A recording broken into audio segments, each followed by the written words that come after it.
Greetings! We are holding another briefing dedicated to exposing the propaganda and fakes of the aggressor state. Let's start with the propagandist's claim about another fake destruction of HIMARS systems, which are supplied to us by international partners in order to repel the Russian enemy from Ukrainian territory. Russian propagandists published the message that HIMARS was supposedly destroyed again. Namely, one of the channels, which has more than 2.2 million subscribers. It is a Telegram channel, Мир сегодня, Serhiy Podolyaka, which claims that the photo shows two broken HIMARS.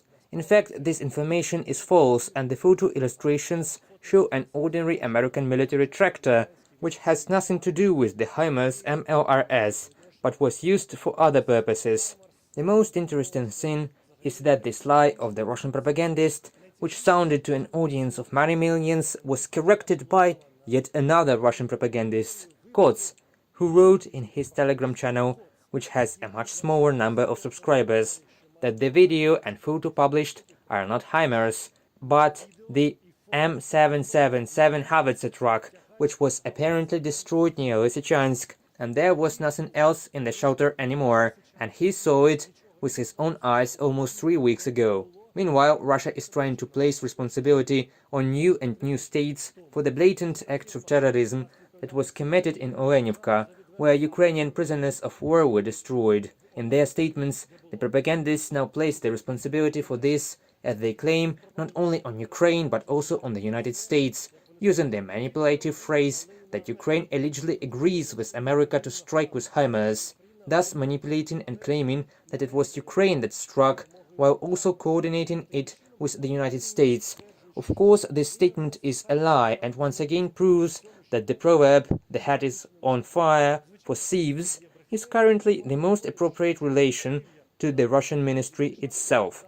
Here's what the Ministry of Defense of the aggressor state said: "Political, criminal and moral responsibility for the massacre in Olenivka and other war crimes in Ukraine, together with Zelensky, is directly borne by the Biden administration."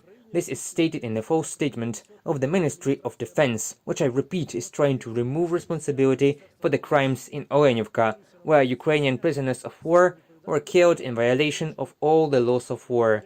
Meanwhile, Russia is trying to shift responsibility for attacks on religious buildings to Ukraine. Since the beginning of the war, international journalists and human rights activists have repeatedly recorded the destruction of churches by the Russians in the territories they shelled. The latest high-profile arrivals are, for example, the Svetohirsk Lavra. But now Russia is trying to shift responsibility to Ukraine for the fact that Ukrainians supposedly destroyed churches on their own territory. "Ukrainian troops are purposefully shelling churches," said the acting head of the village of Torske in the so-called Donetsk People's Republic. In other words, they found their own propagandist, their own Gauleiter, who went to serve on the side of the aggressor state, and he gave the information needed by the Russians to the camera of the Russian state television, with the sole purpose that the Russians themselves do not bear this yoke of responsibility for crimes against religious buildings and religious communities. Meanwhile, Russian investigative journalists have found evidence that the authorities in Moscow are directly interfering in the coverage of military operations on the territory of Ukraine by Russian state propagandists, and are writing circulars and manuals for this purpose, the so-called Temniki. Now, investigative journalists have found a new document dated August the 1st, which tells how Russian propagandists should cover this aggression committed against Ukraine. I quote, "The main thesis is simple. Allegedly at the beginning of the 20th century, when the First World War began, and now Russia was drawn into a military confrontation with the countries of the West. That is, Russia apparently didn't start the war against Ukraine on its own initiative, but it seems that it was dragged into all this." Then there is a quote from the Temnik. The text explains that the West regularly starts wars because of its colonial claims, and Russia is always forced to participate in the conflict because it stands up for brotherly nations. "We do not abandon our own and stand for the protection of the oppressed." The year 1914 is given as an example when the Russian Empire could not seem to abandon its brotherly Serbia, after which the First World War began, in the interpretation of Russian propagandists. This once again proves that in this war, Firstly, Russia is using the worst practices of Goebbels, talking in black and white, manipulating public opinion. But the main thing is not this, but the main thing is that the Russian state propagandists are already forced to resort to direct instructions from the Kremlin, because the propagandists are no longer able to invent new arguments on their own to cover this war against Ukraine. In order to support the fighting spirit of its aggressors, Russia also resorts to manipulation and photomontage.